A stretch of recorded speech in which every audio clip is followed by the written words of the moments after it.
Welcome to a new edition of the Neon Jazz interview series with Twin Cities jazz pianist Larry McDonough. He talked at length about his newest 2018 CD, Alice in Stonehenge, and about his 40-year jazz career that took him from the University of Minnesota to performing on piano and trumpet and in school ensembles with Clark Terry and Thad Jones and for President Nixon and the President of Mexico. Over the years, he's played in so many capacities and venues. These days, he is splitting time between being a musician and a lawyer helping the poor and homeless populations. In 2007, he was inducted into the Minnesota Rock Country Hall of Fame, and that's a great story for all of his work in the group, Danny's Reasons. And there was many other cool stories that were imparted. So please get to know Larry and dig this interview, my friends. So Larry, thank you for taking some time out for Neon Jazz. I appreciate it. No problem. Happy to talk to you. And before we get into that St. Louis slice of your existence, let's start out with this very eclectic mix of whatever you want to call it, jazz, idioms and flavors and genres that go into Alice in Stonehenge. Talk to me about this double CD set. How do you feel about it? Are you happy with what's happened? Yeah, I'm really happy with it. I've always straddled both genres of kind of classic acoustic jazz and fusion jazz, and I've liked artists in both of those genres. I'm 62, and so grew up listening to, Bill Evans and Miles when I was, in elementary school and junior high school, and listening to, Chick Corea and Herbie in the 70s. And I've played in both genres, and I realized a couple of years ago it'd be nice to, when I mix those two genres at gigs, it's interesting. It draws two different audiences, each of which thinks the other genre is kind of lame. And when you get them both in the same room and they carry over from one set to the next, it changes their attitudes. And so you have fusion people that think that, acoustic music is kind of boring and dry, and then they hear the intricacies of it, and they think it's pretty cool. And then you have acoustic people that think the fusion is just kind of a marketing gig, and they hear that there's real jazz going in it. And so I figured, well, why not do that in a CD and kind of bring the two audiences together? So how does Alice in Stonehenge come about? How does that visual of the fairy tale with this mysterious stone collection in England come together? Well, that has to do with the artist who did the cover. The idea of the title was that I thought the title would be evocative of the two different genres. So for folks that don't know, Alice is in reference to Alice in Wonderland, which comes from a Disney animated movie, but Bill Evans is the person who really made that song a jazz standard with his trios back in the late 50s and early 60s. And Stonehenge comes from the classic fake documentary Spinal Tap, and it's which is about a heavy metal band that is kind of clueless about the fact that its audience is kind of falling away and they'll never be able to find it again. So they do this tune Stonehenge with the idea it's going to be their big kind of comeback, and of course it goes flat with a lot of weird stuff that goes on stage. So I figured the title would be representative of both genres, since we do Alice in Wonderland, but we also do Stonehenge, which again is more of a metal tune, but we do it as kind of a jazz fusion tune. So I reached out to the artist who does my covers. His name's Eric Hansen, and he's a nationally known artist who does stuff for the New Yorker and a lot of great places. So I just gave him the title, and he came back with that picture of stern-faced Alice getting ready to kind of kick the crap out of a miniature Stonehenge, and I just thought it was perfect. Yeah, it is perfect. So you've logged some time in St. Louis. Talk to me about your childhood. Talk to me about growing up. How did you get involved with jazz? We moved around a lot when I was a little kid. I was born in Buffalo, New York, and my dad changed jobs about anywhere from every 2 to 4 years. So we were actually only in St. Louis for about a 2-year stint when I was in my early elementary school years. But the city kind of grabbed me at that point. For folks that don't know the baseball history, that was when Stan Musial was just kind of at the end of his career, and so going out to baseball games and seeing Stan Musial play, and seeing the younger players that were ultimately going to be part of that Cardinals team that was great in the late 70s, or late 60s. They went to the World Series in 64, 67, and 58, so they had quite a little dynasty there. And so St. Louis just really kind of grabbed me as a kid. In terms of jazz, I was just starting to listen to jazz probably right after that. Back in those days, there's no internet and no CDs, and my folks weren't big jazz nuts, but I would go to our local library and check out albums.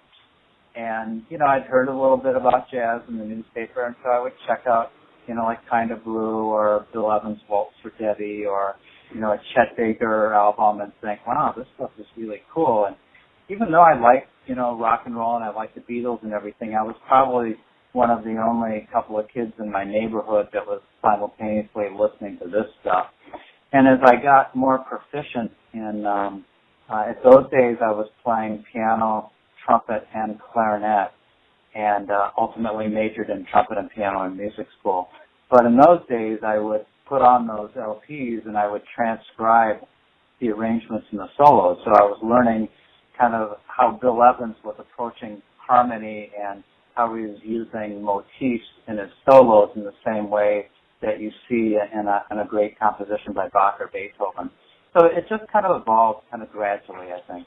So you went on to get a Bachelor of Science degree in music education from the University of Minnesota, and you played with Clark Terry and Thad Jones for Nixon and the President of Mexico, played a lot in the Twin Cities in the 70s and 80s. Talk to me a little bit about that growth period for you and, the peaks and valleys and how good it was. Music school was a mixed bag. I went to music school at the U, and they claimed to have a jazz program, but they really didn't. And so the jazz it's a good program now, but then, if I could have, wished to Aladdin or something, I would have ended up in North Texas State. That would have been my dream. But I couldn't afford to go down there and pay off state tuition and stuff, so I went to a local school because we lived in Minneapolis at the time. And so we had jazz ensembles, but they weren't very instructional. They were more just kind of work up a tune and perform it. And I learned probably the most about jazz by just being in practice rooms with other players that wanted to learn about jazz. So we would get in a practice room and put on like a Gary Burton Chick Corea album, and then a vice player and myself would start hammering it out and kind of digesting what they were doing. So I'd say that what I really got out of music school was the collaboration with the other students. And, students went on to do really cool things. Some of the horn players played in Prince's horn band, and others went out to New York City and then out to LA and stuff. So I really got a lot out of that.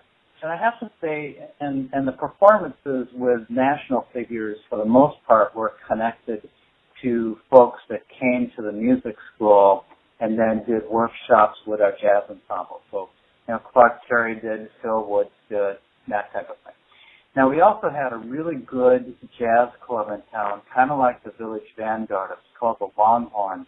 And all the small ensemble groups would come there. So I got to see Bill Evans live, Ron Carter live, and lots of the small groups came in there. And then we had this big ballroom called the Prom, and all the big bands came in there.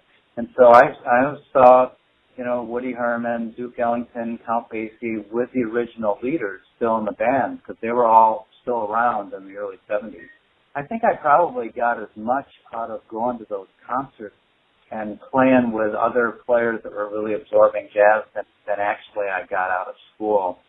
Then the scene was really kind of up and down. I'd say the jazz scene in the 70s with fusion kind of invigorated it.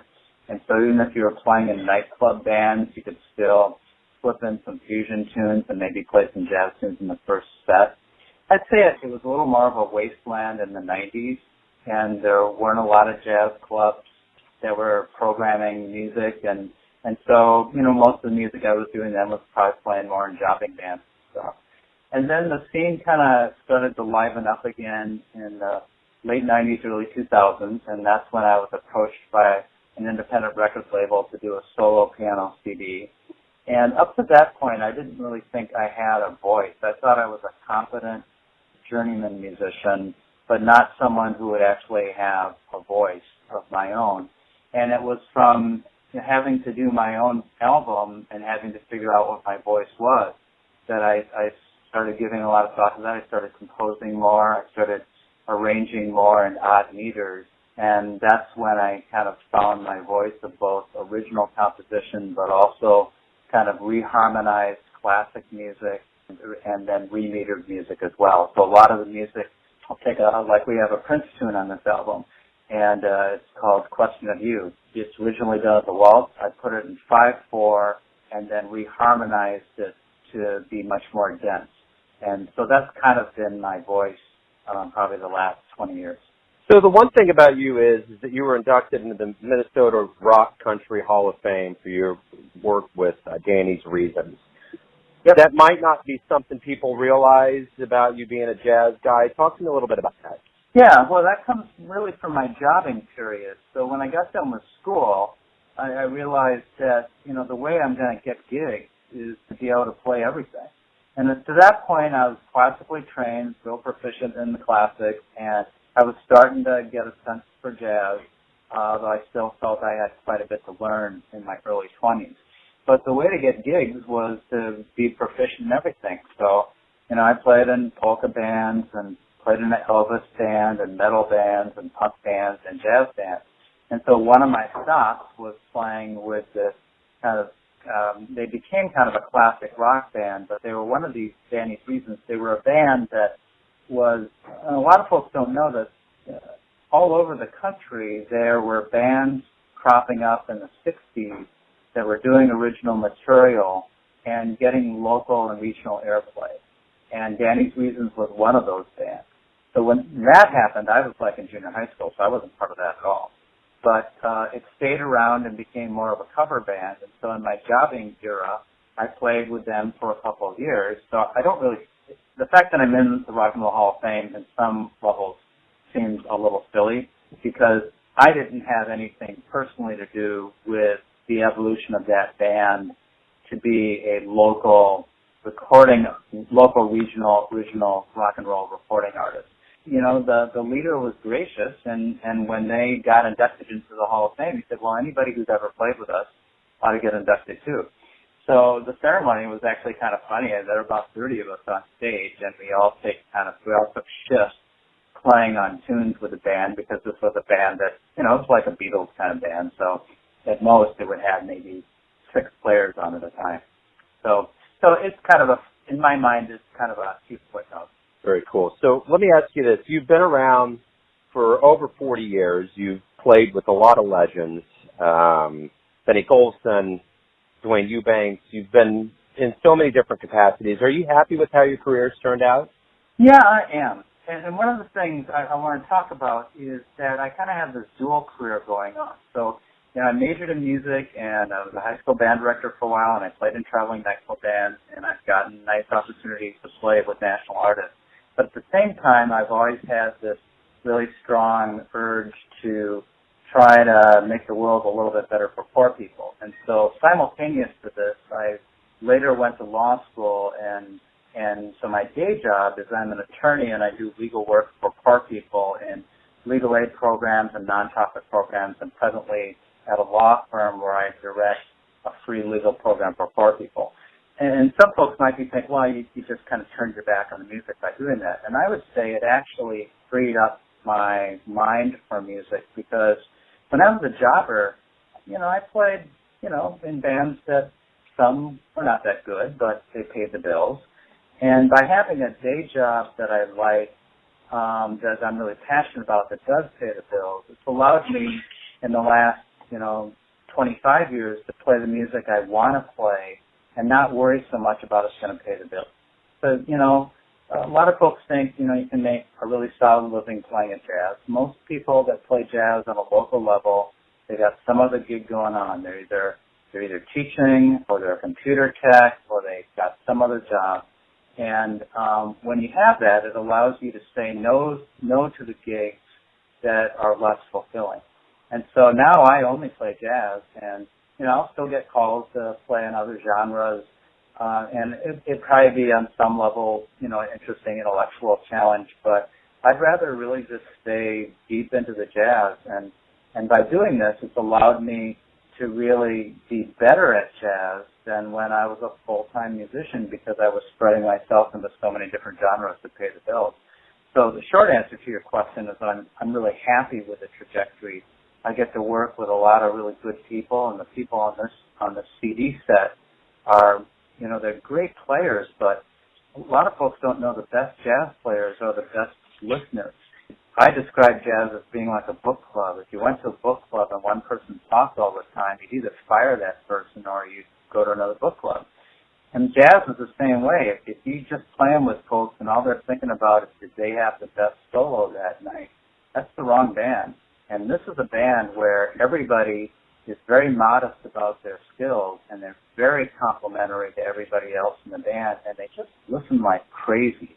And so I might quote a little lick from, a Bill Evans tune and a fusion tune, and the sax player here, and he'll throw me a different one back, and that just tells you that everybody's building this thing together. So I'm really happy. Why do you love jazz? Well, I like the spontaneous quality of it. I studied classical piano starting probably around age 8 and through music school. And there the focus was really perfecting the material. There's a real fun in the challenge of taking any classical piece and trying to do it perfectly, both kind of technically and artistically. But you have less room to have your own voice there. And what I like about jazz is there's much more space for your voice than there is in classical music. The idea of perfection is different in jazz. You're not playing anybody else's notes note for note. You're taking the notes and the harmonic structures and things that are in your head, and you've got this library of music in your head from years playing. And you try to deploy it in ways that are artistic, but they're also well coordinated with the rest of the band. And quite often, they don't come out exactly as planned. And so the perfection is not, to have perfect execution of that idea in your head, because to some extent, that would be an impossible goal. The perfection is in having something to say in this tune that fits well with what everybody else is doing, that it reaches an audience and it communicates with them. And that's really fun. And the idea that it's got to be perfect, some of the best recordings have plans in them. For those of you that aren't musicians, plan is, what we slang for saying hit a wrong note. And you hear them in a lot of the great classical recordings. And so the fun is, what do you do with that clam when it comes out and you realize it's a clam? Well, usually there's a good note 1/2 step from the clam. And there's an art in making that clam either sound intentionally dissident or making it a grace note into something that's less dissonant. And I really like that quality. It's a little bit scary, but it's also kind of fun to fix things. Every time you're playing a jazz tune, you're partially fixing what you tried to execute from your brain that didn't come out exactly the way you wanted. And I think that's really stimulating. Absolutely. So let me ask you this. Everything's going to come down to this. Everyone has a perception of you, your family, your friends, your colleagues, your fans, but who do you think you are? You know yourself best. Oh, wow, that's an interesting question. I guess I see myself in a couple different realms. And maybe this is just how I would hope to be remembered when I'm gone, is that I've tried to use my day work and also my music to a degree to make my community a better place. And I do that in a very direct way with the kind of law I practice. But I also try to do that musically. We donate a lot of our music to the kind of causes, we'll play at fundraisers for causes that we believe. So that's one part of it. And I guess the other part of it is always trying to be open-minded about both kind of life, but also music. I mean, I'm a different player than I was 5 years ago, 10 years ago, 20 years ago. I'm much more comfortable playing in uncommon odd meters now than I was 20 years ago when I started that journey. And, now I can play comfortably in 5/7 When I play in 9, it's a division of 5 and 4. 11, when we play in 12, it's a division of 7 and 5, play in 13. And it's been fun to get comfortable with that. I think I've gotten much more comfortable and more confident in reharmonizing material and finding that I can create something artistic that had a different life. None of this is new or rocket science, but there are a lot of folks that I think only want to hear Maiden Voyage played the way Herbie did it with his band. And it's kind of fun to take that tune and play it in 7. And it has a whole different feel. It opens up a whole different type of thinking. And there are other artists that have done that. I think of the classic recording of Bill Evans playing All of You. It's a Cole Porter tune, but his version with that early trio with Paul Modian and Scott LaFaro, you almost don't recognize the tune because he's reharmonized it, and then he kind of rewrote the melody. So there are a few spots where you can hear the original Cole Porter tune, but for the most part, you don't. It's just a beautiful tune.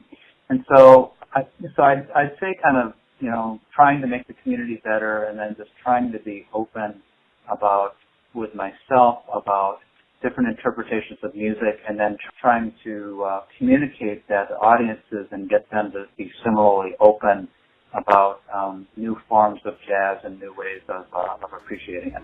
I think that's a great way to wrap everything up. Larry, thank you for taking some time to talk about your latest album and your career in music. I appreciate it, man.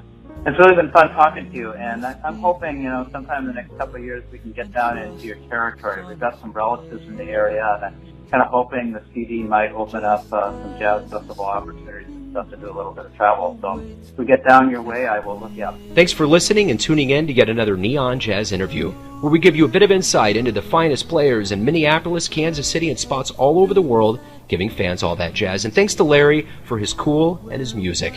If you want to hear more interviews, go to Famous Interviews with Joe Domino on the iTunes Store.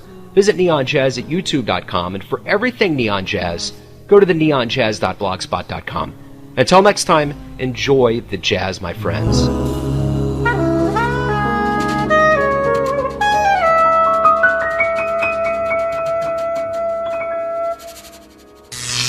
Neon Jazz.